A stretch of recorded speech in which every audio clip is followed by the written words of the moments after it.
Hey guys, Joseph here with Engadget, and I have in my hands something that many of you may have been anticipating.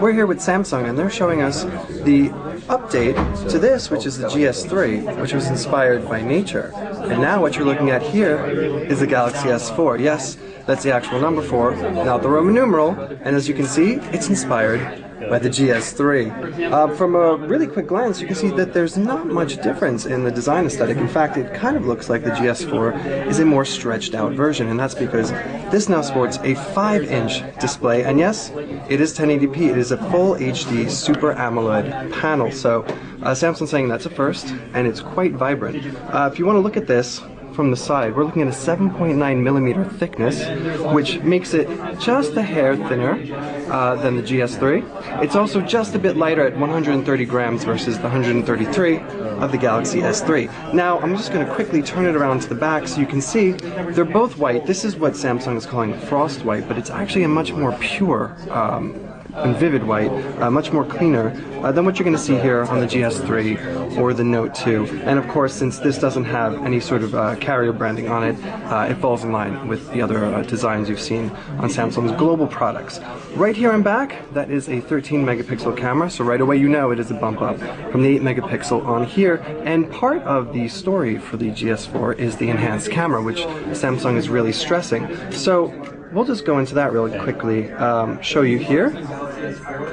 You can hear the little sounds, they're no longer water inspired. Then we'll go straight into the camera and you can see that it has an interface that it borrows, if we tap here on mode, from the Galaxy camera. So you're looking at the mode wheel that you can scroll through. You have options for panorama, something Samsung is calling erasers, so that if there are photo bombers in the background, as you can see highlighted here in pink, or sort of noise or motion blur, you can take a couple of burst shots, tap on that highlighted portion, and remove it from your final shot.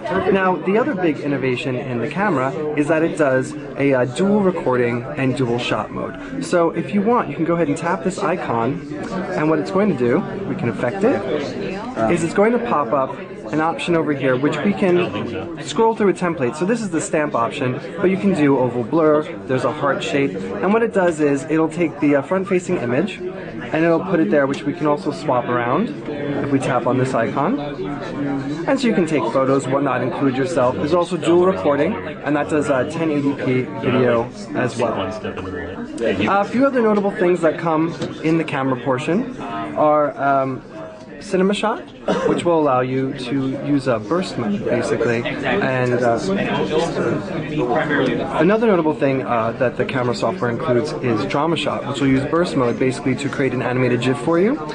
There will also be something that they're calling sound and shot, which will take a still photo and do about up to 9 seconds of audio. So let's just take a quick tour of the front face of the device, since we haven't gotten to that before. So up here you can see there are a range of sensors. That's a 2 megapixel front-facing camera.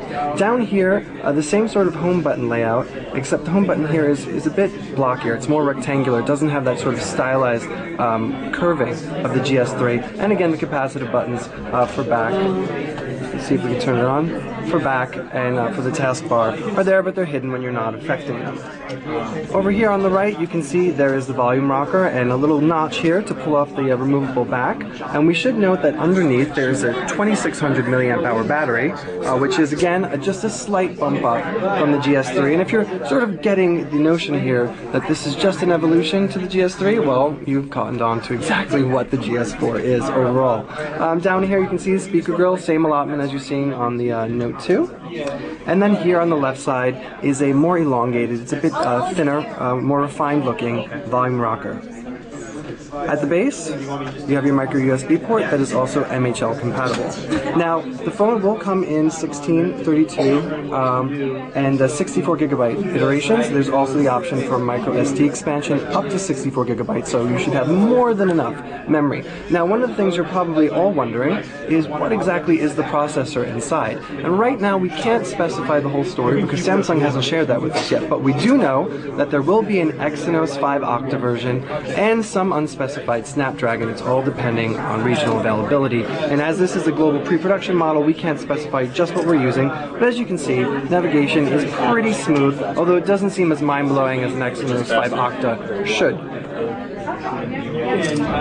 Alright, so a couple of other new innovations that Samsung's put in here, and we're going to see if we can show you, is a bunch of gestures. They're building upon what they did in the GS3 before, and so you're getting things, maybe if we can pull up Flipboard, we could show this to you.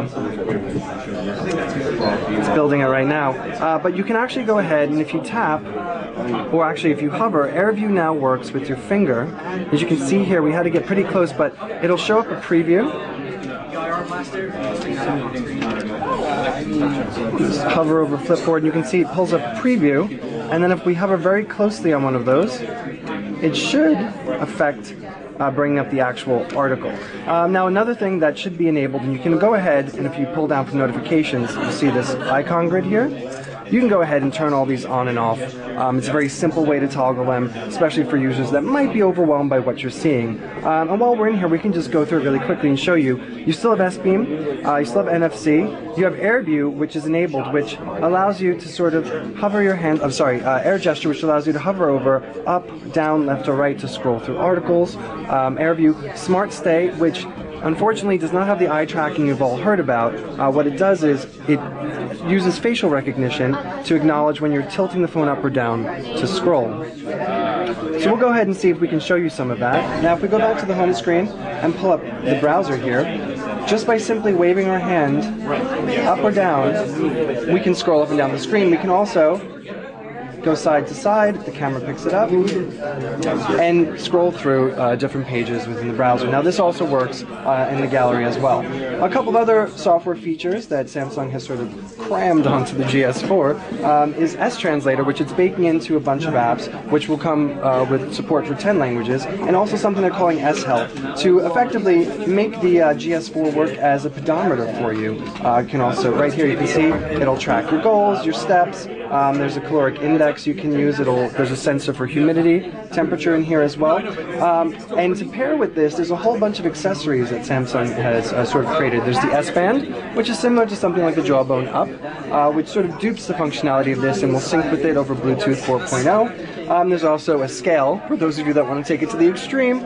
And we should note, just in general, as an accessory, the new flip cover for this looks much similar to the Note 2 and GS3, except it has a cutout preview window here, which will let you look at your alerts, any sort of notifications, look at music, and as well as reject calls.